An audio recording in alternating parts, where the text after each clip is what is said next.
Olá, a graça e a paz do Senhor Jesus Cristo seja com você. Seja bem-vindo ao canal do Ministério Águios, o Ministério de Ensino Cristão. E eu estou hoje para falar um pouco aqui sobre a santidade, que é o nosso tema do mês de fevereiro.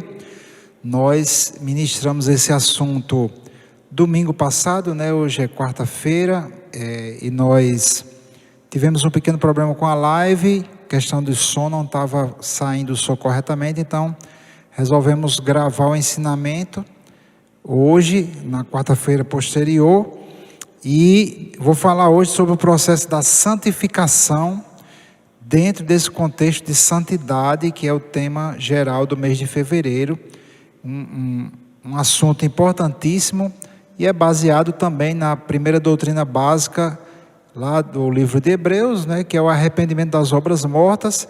Então o processo da santificação é exatamente quando nós vamos nos tornando, o nosso comportamento, nosso caráter vai se tornando cada vez mais semelhante, mais parecido com Deus, com a natureza de Deus. O objetivo final, claro, é o amor, que é a verdadeira natureza de Deus, mas todas as virtudes do Senhor, nós vamos incorporando em nossas vidas e passamos a cada vez mais manifestar, produzir em nossas vidas o fruto do Espírito, que está lá escrito em Gálatas 5:22. Mas eu quero falar sobre como funciona o processo da santificação. Como é que dia após dia nós vamos nos tornando cada vez mais parecidos com Deus, e cada vez mais Cristo vivendo em nós, Como o próprio apóstolo Paulo diz em Gálatas capítulo 2, versículo 20, já não vivo eu, mas Cristo vive em mim, e a vida que eu vivo na carne, vivo na fé do Filho de Deus. Então, esse é o nosso alvo, esse é o nosso objetivo, que Cristo, que é a imagem de Deus, a imagem do Pai, Ele passe a habitar em nossos corações e que a nossa vida seja uma vida vivida pela fé, E temos muito que falar sobre o tema fé. Eu não vou entrar nesse tema agora, porque é tema para o próximo mês, que será esse tema que vai ser tratado no próximo mês de março, que será a fé. Então eu quero falar hoje sobre o processo da santificação. Na semana passada, a irmã Juliane falou sobre a importância da santidade, o que é que as Escrituras falam sobre santidade no Velho Testamento, no Novo Testamento, e eu quero falar sobre o processo onde você vai tornando-se cada vez mais santo, adquirindo essa santidade, trazendo, na verdade, para fora no seu comportamento, na sua vida diária, essa santidade que já é uma característica do nosso espírito. Então eu vou falar sobre 1 Tessalonicenses capítulo 5, versículo 23, Tessalonicenses 5, 23, onde nós vemos aqui que o ser humano foi criado dividido ou composto em 3 partes ou 3 pessoas separadas, Se nós nos lembrarmos lá no livro de Gênesis no capítulo 1, versículo 26, quando Deus cria o homem, Ele diz: façamos o homem à nossa imagem, conforme a nossa semelhança, certo? E a palavra semelhança é a palavra hebraica demut, que quer dizer modelo ou forma. Então, quando Deus pensou em criar o homem, quando Deus projetou o homem, Ele decidiu criar o homem, Ele decidiu criar um ser que trouxesse a sua semelhança.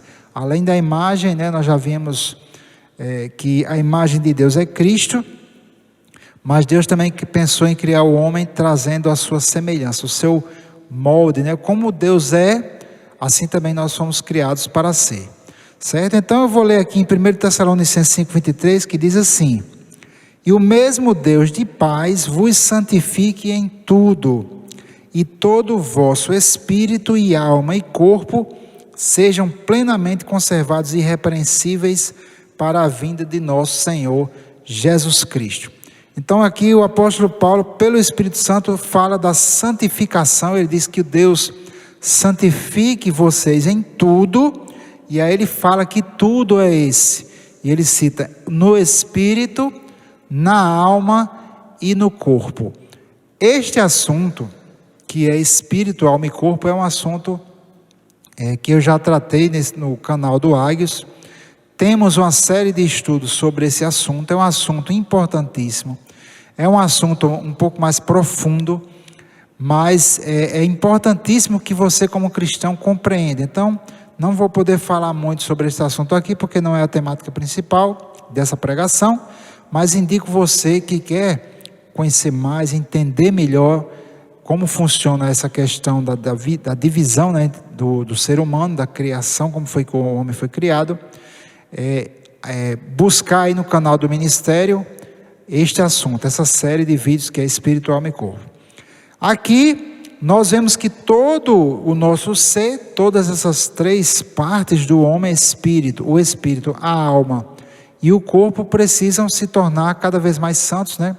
Na verdade, eu vou explicar que o espírito, ele já é criado santo, ele já é criado perfeito, completo, mas essa perfeição que está no nosso espírito precisa vir também para a nossa alma. E a palavra alma é a palavra grega psurrê, ou na pronúncia do grego moderno, psique, que é o nosso lado psicológico, nosso entendimento, as nossas emoções, certo? Então, Deus é aquele que santifica a nós nas três partes do ser humano.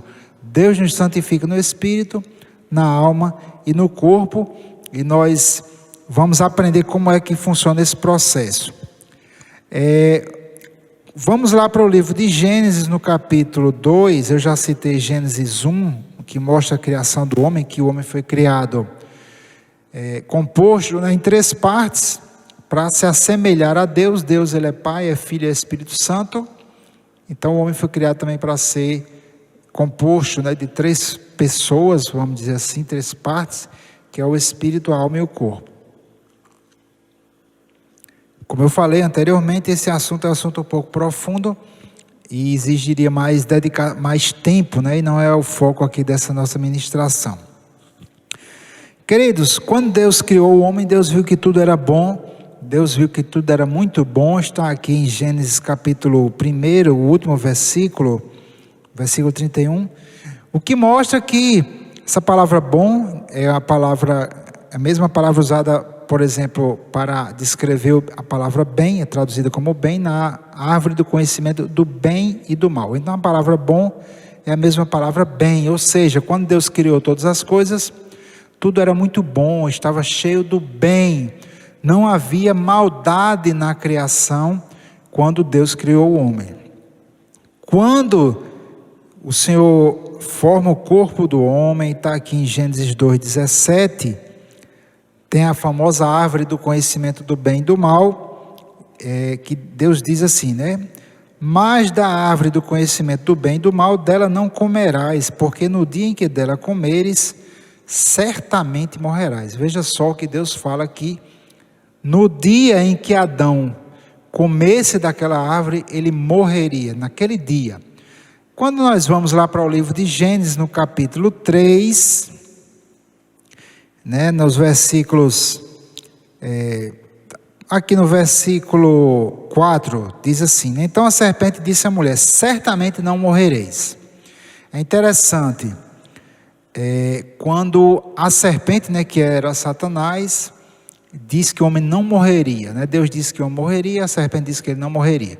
Quando o homem come juntamente com a sua mulher, aparentemente ele não morre. Então será que Deus estava mentindo e o diabo é que estava dizendo a verdade, né?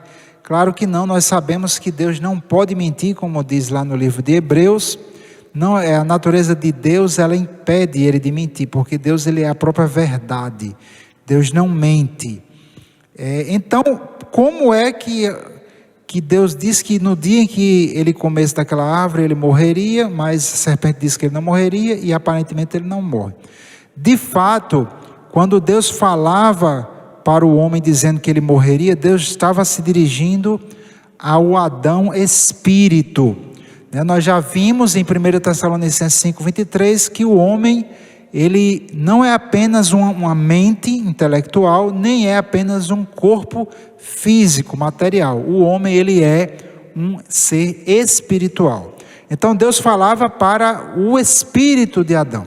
Quando Adão pecou, desobedeceu a Deus e permitiu um outro tipo de conhecimento entrar no seu coração, o homem ficou ali morto espiritualmente, que não quer dizer que o homem cessou de existir em espírito.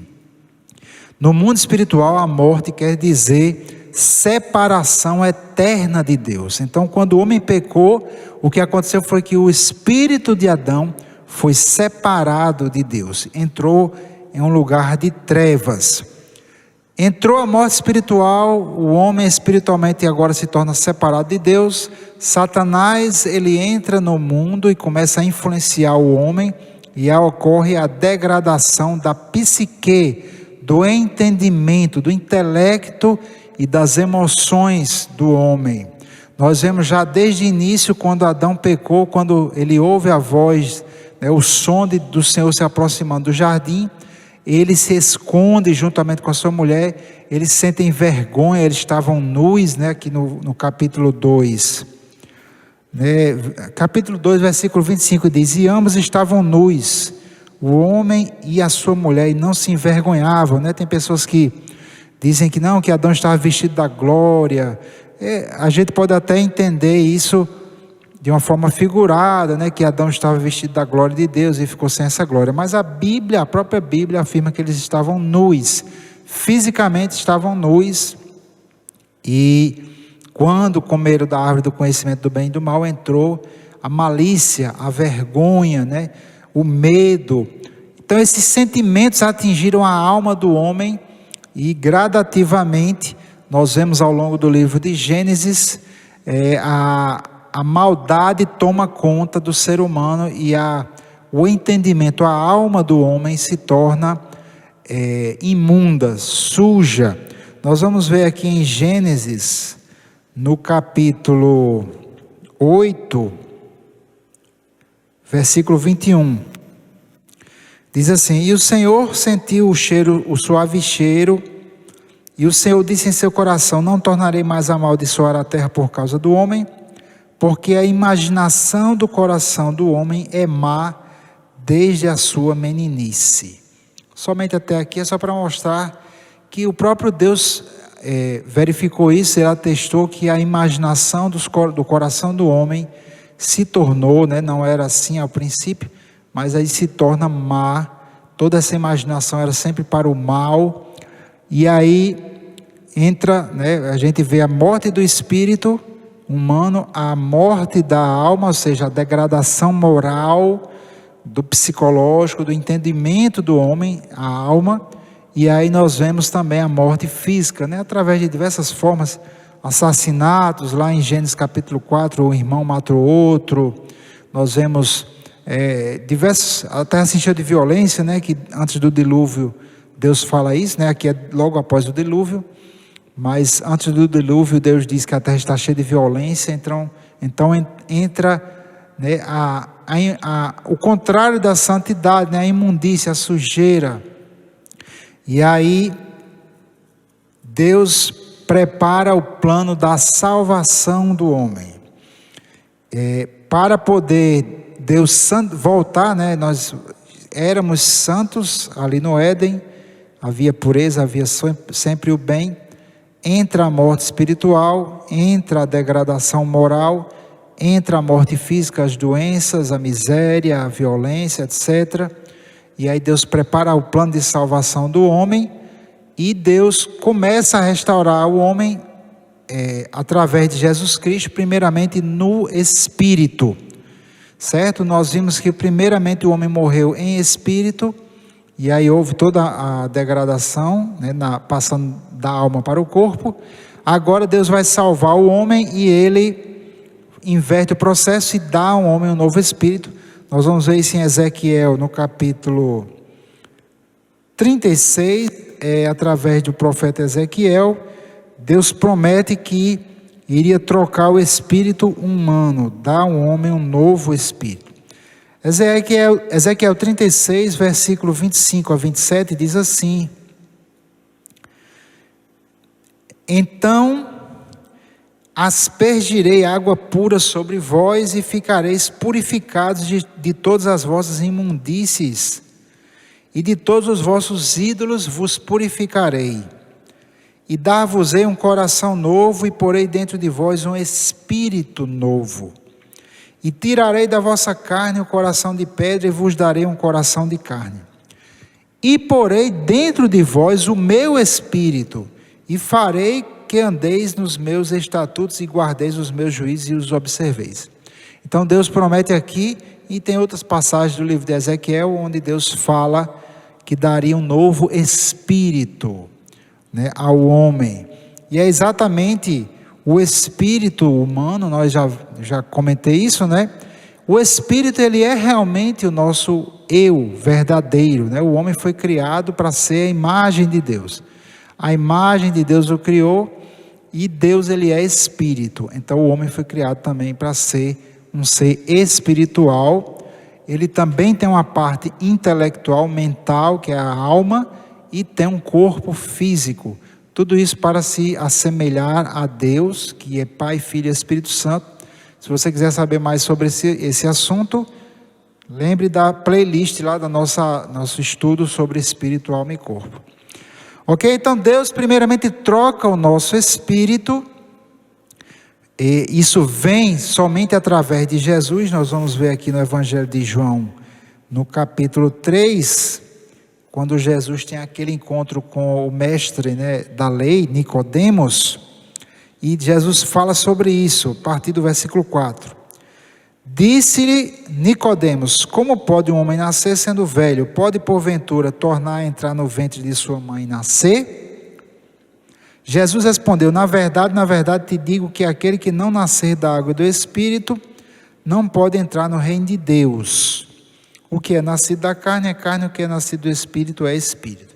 Então Jesus está falando aqui sobre o novo nascimento, que havia já sido prometido por Deus através do profeta Ezequiel, como já lemos. E Nicodemos era um mestre da lei, ele conhecia as passagens bíblicas que falavam, que prometiam que Deus haveria de trocar o espírito humano.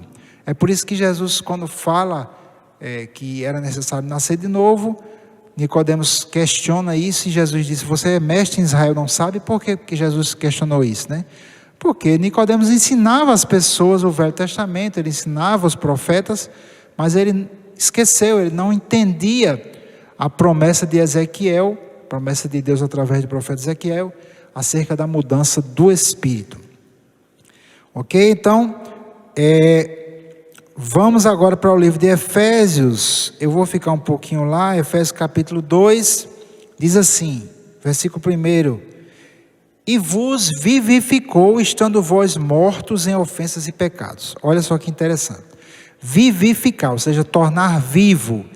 Diz aqui que todos nós, né, estávamos mortos, mas como se antes de Cristo, antes de eu aceitar Jesus, eu frequentava a universidade, eu pensava, eu vivia, eu comia, eu me alimentava, eu me vestia, tomava banho. Como é que a Bíblia diz que eu estava morto? Exatamente porque a vida, ela está no Espírito. A Bíblia diz, por exemplo, que assim como um corpo sem o Espírito está morto, assim também a fé sem obras é morta. Está lá no livro de Tiago. Então, o corpo sem o Espírito, ele está morto, porque a vida, ela é espiritual. Satanás e os anjos, demônios, por exemplo, eles existem, eles operam e eles não têm um corpo físico, mas eles estão, entre aspas, vivos, eles estão separados de Deus, mas eles estão atuantes, operantes. Então, quando a Bíblia diz que nós estávamos mortos espiritualmente, não quer dizer que nossos espíritos estavam inexistentes, inoperantes. Não quer dizer isso. Quer dizer que eles estavam separados de Deus. Certo? Então, nós estávamos espiritualmente mortos, ou seja, separados de Deus, e Deus nos deu vida quando nós nos convertemos a Cristo. Vamos ler aqui.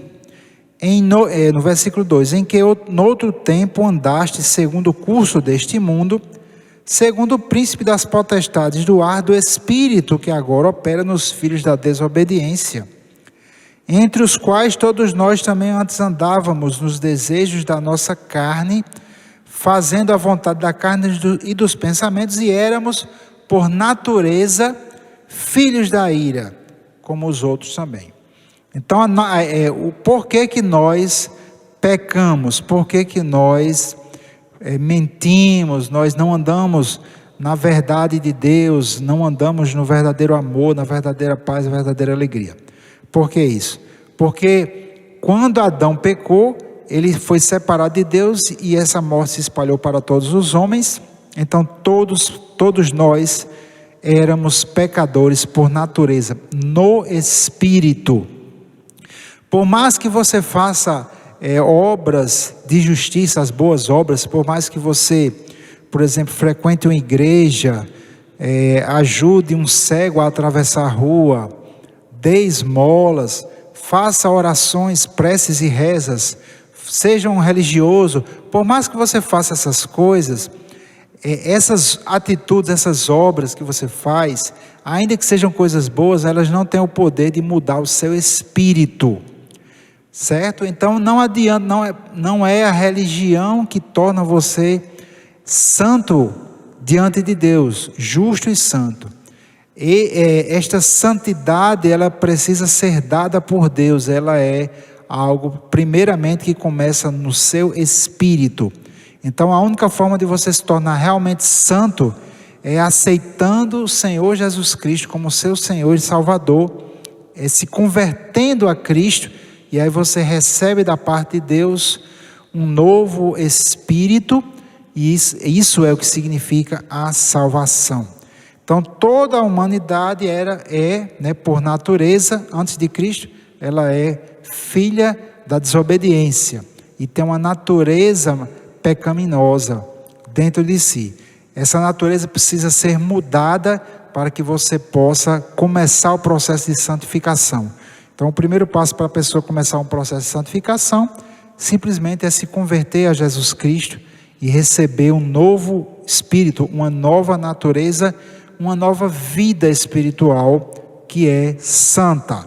O seu espírito, meus irmãos, você que aceitou Jesus como seu Salvador, o seu espírito, ele não cresce em santidade. O seu espírito, ele é uma nova criatura e ele já foi criado santo. Vamos ver aqui em Efésios, no próprio livro de Efésios, no capítulo 4, versículo 24, que diz assim: e vos revistais do novo homem. Aqui ele está falando do Espírito novo que nós recebemos de Deus, né? Vos revistais do novo homem, que segundo Deus é criado em verdadeira justiça e santidade. Veja só que impressionante o que as Escrituras dizem, que este novo homem que foi criado, ele é criado já em verdadeira justiça e santidade.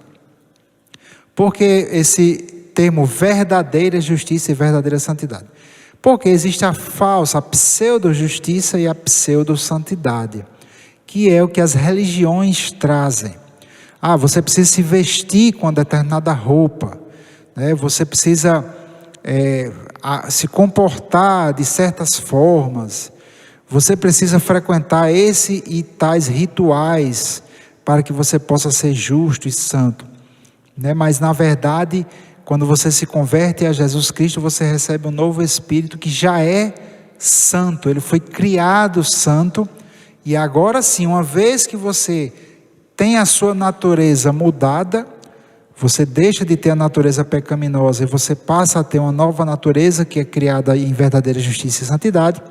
Agora você vai começar o processo de santificação da sua alma, né? Que o livro de Tiago fala, né, que a palavra de Deus enxertada em nós é poderosa para salvar as nossas almas, né? O nosso entendimento. Ok? Então, para que eu possa me santificar, eu preciso que esse processo seja de dentro para fora. Começa no espírito, passa para a nossa alma, né, o nosso entendimento, e aí começa a haver a mudança do nosso comportamento. Isso é de dentro para fora, e não é de fora para dentro através de rituais e através de boas obras, certo? As boas obras, elas, claro, acompanham a salvação. Eu vou ler aqui e voltar só para concluir essa parte. Aqui em Efésios mesmo, no capítulo 8, diz assim: porque pela graça, é um favor, pela graça sois salvos por meio da fé, e isso não vem de vós, é dom de Deus, não vem das obras para que ninguém se glorie. Ok? Então, por mais que você faça obras de caridade, coisas religiosas, isso não tem o poder de te salvar e, consequentemente, não pode tornar você santo em espírito. Contudo, aqui no versículo 10 diz assim: porque somos feitura sua, criados em Cristo Jesus, para as boas obras, as quais Deus preparou para que andássemos nelas. Aí sim, uma vez estando em Cristo Jesus, tendo a sua natureza trocada, você vai aprender a palavra de Deus e você vai conhecer quem você é em Cristo, a sua nova identidade em Cristo, entender a natureza nova que você recebeu, que é a imagem de Deus, e aí você vai gradativamente andando em boas obras, porque essas obras agradam sim a Deus. Não é que a gente vá, eu sou salvo pela graça, então vou viver em pecado. De forma nenhuma. O apóstolo Paulo fala isso muito bem lá no livro de Romanos, capítulo 6, capítulo 7, capítulo 8. Ele explica que uma vez que você é salvo, você tem a natureza trocada, e você deve gradativamente aprender a andar em santidade, e é isso que a gente está entendendo, como é que funciona esse processo aqui. É um processo, você é salvo instantaneamente no espírito, mas na alma isso é gradativo. Você precisa compreender a palavra de Deus, receber o entendimento. Então agora eu vou falar do processo propriamente dito, processo da santificação propriamente dito. Como é que eu faço? Quais os passos? Uma vez um novo convertido tinha se batizado, numa igreja que nós estávamos ajudando, e no culto posterior ao batismo ele veio para mim e disse: agora, quais são os passos? O que é que pode e o que não pode agora que eu sou crente? E a gente foi tentar explicar: você não se preocupe em o que pode e o que não pode, se preocupe em aprender a palavra, andar em amor, andar em fé. É um processo de aprendizado, de receber sabedoria, de receber o entendimento, e aí gradativamente você vai mudando seu comportamento. Então eu dividi aqui o processo de santificação em 4 etapas. Essas 4 etapas não são coincidência, elas podem ser aprendidas através do ensinamento da parábola do semeador, que quem acompanha aqui o Ministério Águios sabe que é um ensinamento recorrente aqui no Ministério. Eu sempre estou ensinando sobre esse assunto. Nós estamos produzindo um livro sobre a parábola do semeador, eu juntamente com a irmã Bruna aqui do Ministério também. Nós estamos fazendo esse livro, em nome de Jesus, cremos que este ano mesmo nós já vamos lançar esse livro aqui, juntamente com outro livro da irmã Roliane. E essas 4 etapas, elas são baseadas nesse aprendizado da parábola do semeador, os 4 tipos de solos que Jesus falou naquela parábola. Mas eu vou usar outras passagens bíblicas que também falam sobre este assunto. Então, Provérbios, no capítulo 4, versículo 7, diz assim: a sabedoria é a coisa principal. Adquire, pois, a sabedoria. Emprega tudo o que possuis na aquisição de entendimento. Olha que coisa mais impressionante.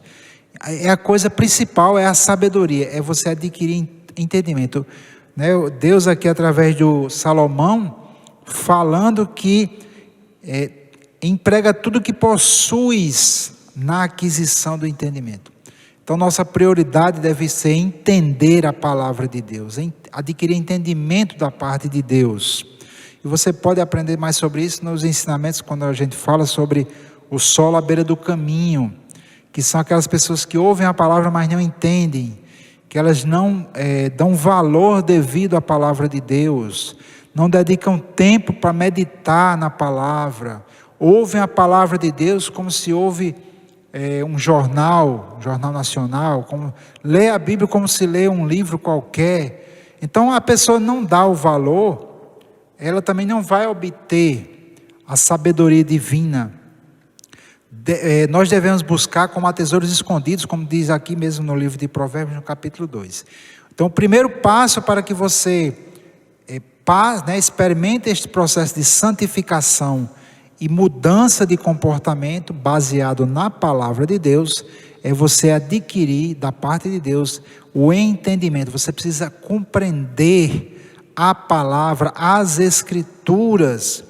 Certa vez Jesus chegou, foi confrontado ali pelo aquele grupo, os saduceus, e os saduceus questionaram ele algumas coisas, não vem ao caso aqui, e Jesus chega, fala para eles, diz que eles estavam militando, estavam trabalhando em grande erro. E Jesus diz: errais não conhecendo as escrituras nem o poder de Deus. Então o povo de Deus, também lá em profeta Oséias, diz que meu povo foi destruído porque lhe faltou entendimento, conhecimento ou entendimento. Gente, é super importante você entender, aplicar o coração a entender, dar atenção à palavra, tenha reverência à palavra de Deus, preste atenção, julgue e examine tudo.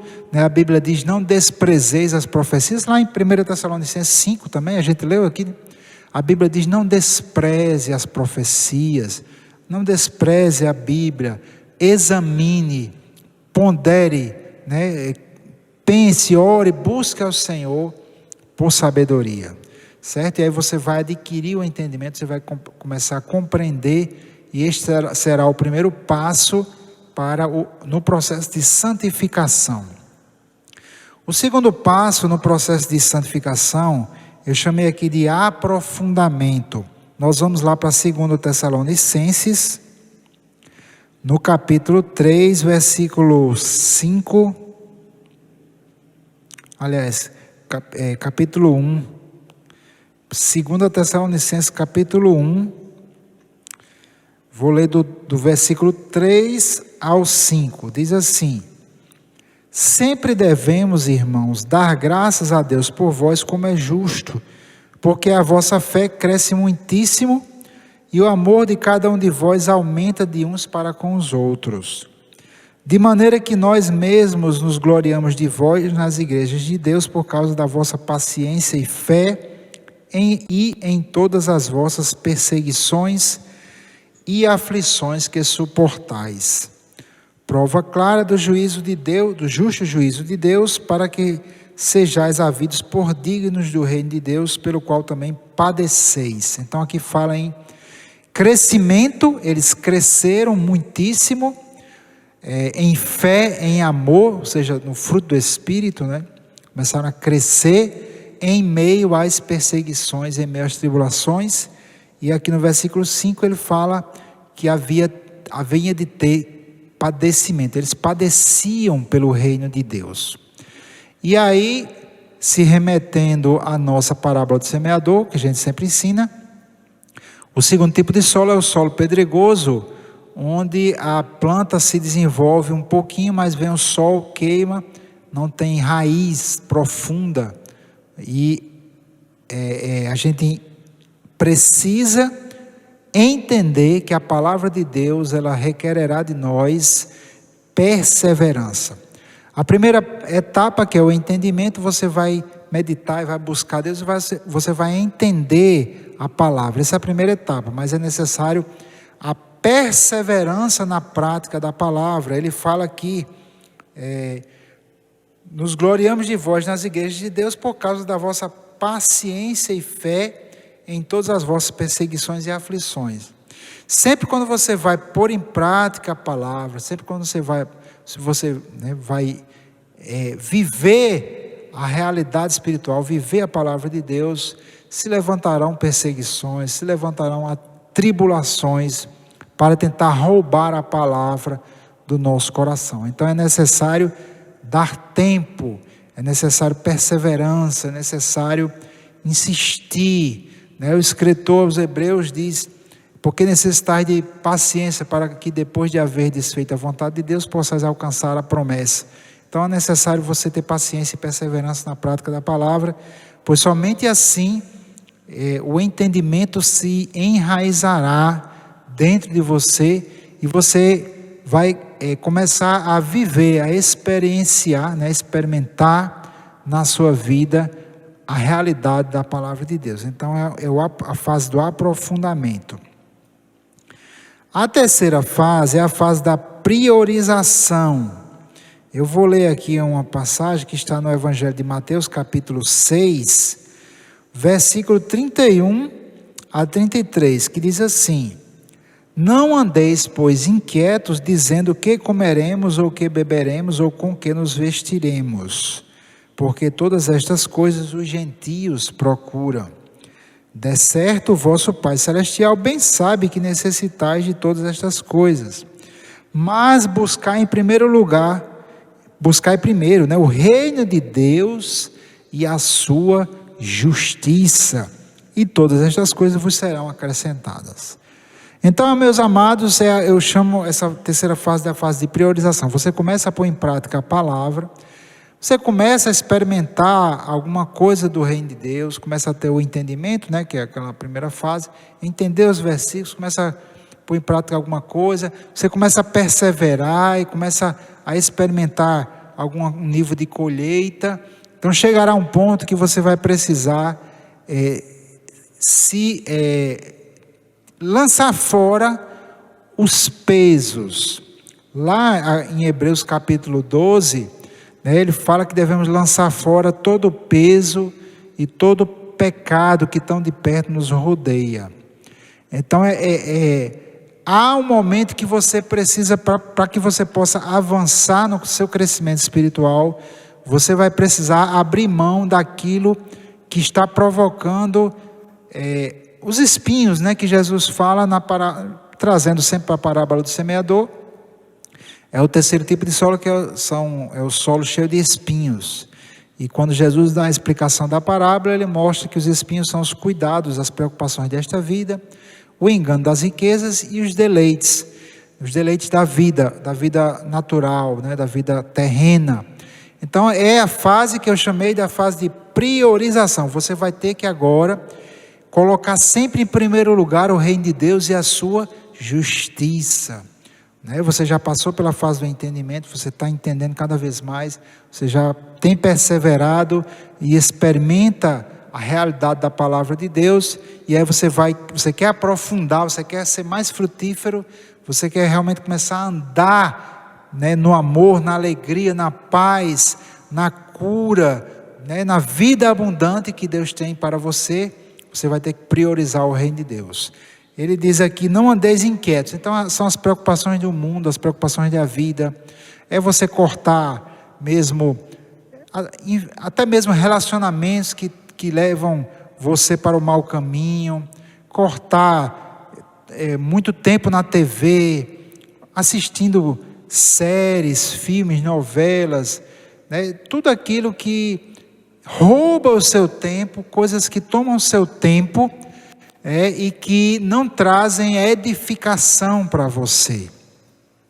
Então isso é um ato que você só adianta você realmente, você vai ter isso quando você quiser crescer mais, quando você chegar a um ponto que você diz: eu já experimentei coisas da palavra de Deus, mas eu quero mais, eu quero que isso seja estabelecido na minha vida, eu quero que a palavra de Deus ela viva em mim. Então você vai ter que priorizar, você vai ter que abrir mão mesmo de muita coisa. Hoje nós estamos na era da informação, né? Você tem TV, tablets, celulares, né? O próprio computador. Você pode passar horas e horas e horas e horas assistindo toda sorte de vídeos, toda sorte de tolice, mas isso não vai te trazer, não vai te tornar santo, isso não vai acrescentar, não vai te edificar na fé. Então chega um momento que você vai ter que priorizar o reino de Deus e vai ter que abrir mão realmente das coisas do mundo, do conhecimento do mundo e de coisas que, apesar de não serem pecado, mas elas tomam seu tempo, até coisas que Jesus chamou os deleites da vida, né? Às vezes pode ser até um esporte, a pessoa é aficionada por esportes, por videogames. O videogame, infelizmente, até mesmo muitos são conteúdos que promovem a violência, né? A prostituição, assim como muitos filmes, muitas séries.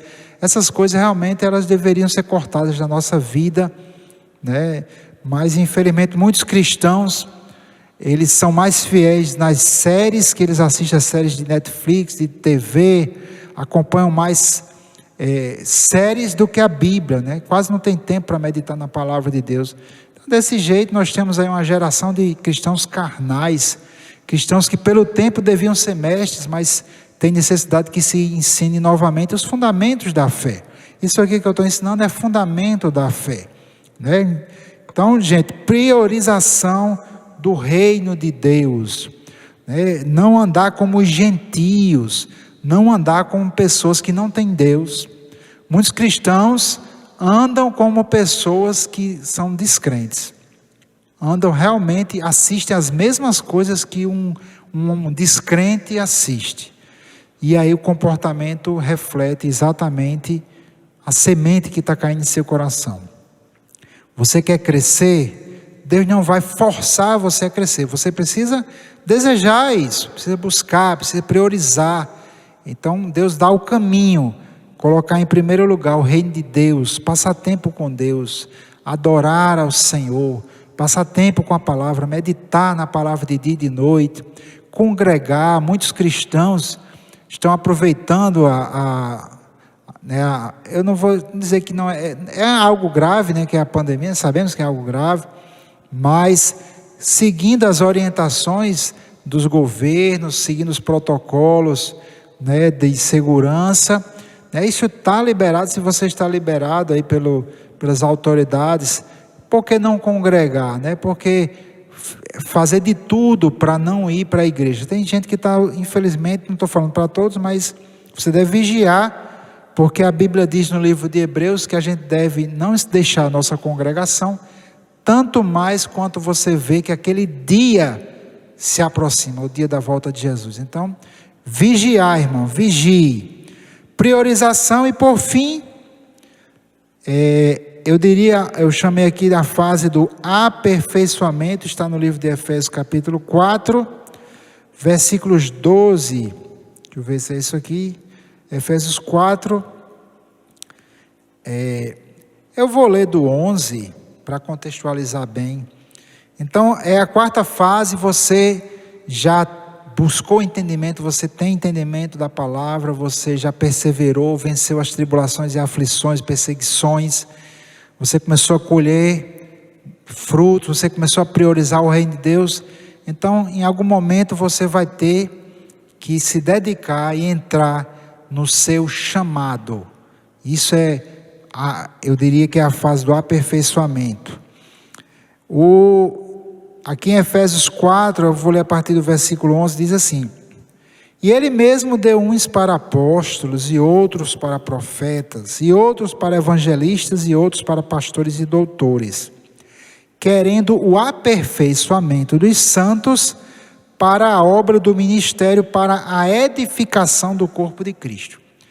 Então, Deus levanta os ministérios para que os santos, né, o povo dele, seja aperfeiçoado para a obra do ministério, do serviço. Cristão que não serve é cristão criança. Claro que para que você possa entrar no seu chamado, para que você possa servir a igreja, servir ao corpo de Cristo, servir aos irmãos, você precisa crescer, precisa ter maturidade. Você pode, sendo novo convertido, estar engajado em algum ministério, estar engajado no serviço da igreja, isso é bom, é necessário também. Mas para que você realmente se torne maduro em Deus, chegará um ponto que você vai ter que entrar no seu chamado, seja qual for ele, seja pastoreio, seja engajar um ministério evangelístico, né, uma parte de louvor. Mas assim, você tem que buscar Deus. Na medida que você for crescendo, você vai entendendo qual é o seu chamado e você precisa entrar nele. Você precisa, para que você possa se aperfeiçoar em Deus e se tornar mais e mais frutífero, você precisa se tornar um servo, assim como Jesus se tornou. Jesus, em sendo Deus, não tomou por usurpação ser igual a Deus, ele tomou a forma de servo e ele serviu, dando a sua vida por nós. Se você quer realmente crescer, e você deve crescer, recomendo que você cresça, para experimentar Deus na sua vida em sua plenitude, você precisa servir, você precisa aprender a ser o menor, né? Jesus disse: aquele que quer ser maior no reino de Deus, seja o menor aqui na terra e servo de todos.